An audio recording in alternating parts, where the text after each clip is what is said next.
sao lững lờ còn quên tiếng về. Chúng ta đi ngày vui những quân thù đầu hàng, cờ ngày nào từng bay trên phố. Trùng nghe trong câu hát lấp lánh người lại sáng ngời. Chúng ta đi kia với những sân dài trở về, nào cuộc đời tươi vui về. Nắng cửa đón mừng đón xuân tiến về,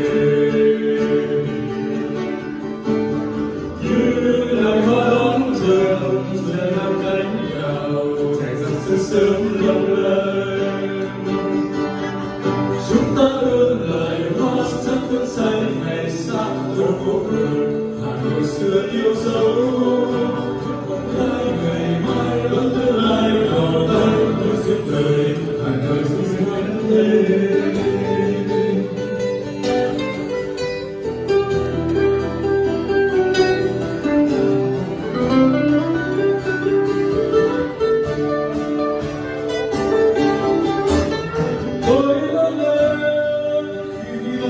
Còn chỉ mưa Bắc Nam, chẳng biết chiến tranh là gì, chỉ còn lại trong những câu chuyện của cha.